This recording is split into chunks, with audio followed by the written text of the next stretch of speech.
You know, the first half, Bradley did a great job of muddying things up inside and coming at us with some double teams. And, you know, normally when teams do that to us, we have a way of making them pay with our ability to shoot the ball from the three-point line. And, you know, the majority of our shots the first half were three-point shots, many of which were from some of our best shooters. You know, Raggi had, I think, 4 or 5 looks. Jahans was 1 for 3. Doug had a couple looks.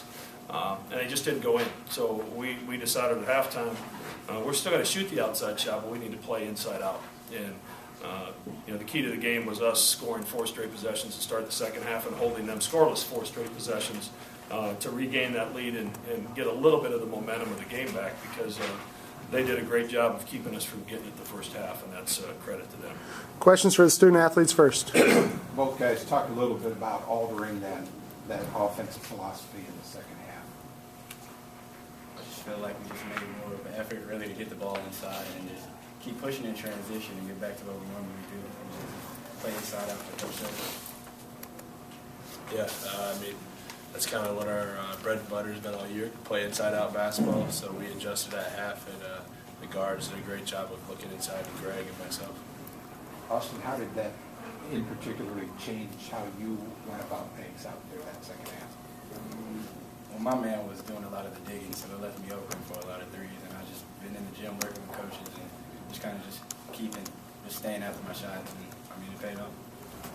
Doug, did Bradley defend you much differently than other teams have? I mean, a little bit. They were coming with the guards at times, the bigs, so they kind of did a good job of mixing it up a lot. And I haven't seen a guy quite as physical as Pickett this year, so he was a presence out there, and I mean, they did a good job, and I think that we made them pay a little more in the second half for the double teams. Pickett was doing a little bit of talking out there every time he made shots. Is that bothering you at all, or get you fired up? No, it's part of the game. I mean, we were talking, we weren't nothing bad, just kind of back and forth, just kind of the way he plays, and got respect for him. Doug, I know this is the 3rd straight year you guys have done it, but is it still cool to see the whole arena pink when you guys walk out there? Yeah, it is. This has been the coolest year by far, I think. The crowd got into it there a couple times, so I mean, got to thank them for coming out today. How about you, Austin? You get a little extra pumped up when you see that whole crowd pink? Yeah, it was a lot of pink. I enjoyed it a lot. Any other? Oh, go ahead. Shots in the first half, you had some good looks, but they just weren't going in. Sense any frustration at any point? No. I mean, our shooters, they got short memories. Ethan, Jahans, myself. I mean, we're all looking to the next shot, not thinking about the last shot we took. So I think we do a good job of just continue to move on and not let that affect our defense, and move on to the next play. Gregory really got it going in the second half after only having 2 points and 1 board at halftime. How vital is that for, you say play inside out, but for him to get going, for you guys to be successful? Yeah, it's huge. I mean, he brought it tonight, and that's what we need from him every single night.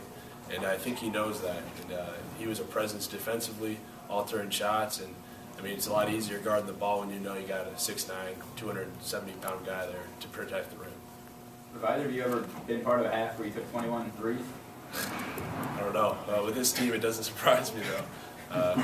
We like to shoot the threes. It's our game, and they weren't falling, but we bounced back there in the second half, and we got the win. I guess both guys, could you talk a little bit about, obviously as you head into February, some of the biggest challenges are going to be on the road starting with Wednesday night.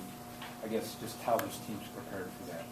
Yeah, I mean, this is when the grind starts. I mean, teams played 23 games so far, or whatever it is, and this is going to be a tough month. It's a really challenging month for us, and we just got to focus on Wednesday. Really good Indiana State team, so we got to have a couple good days of preparation, and I think we will. So, I mean, we're looking forward to that road trip. I just feel like we're going to beat everybody's best shot, though, so I mean, we got to just take it day by day and get better each and every practice and just go in and get our best shots.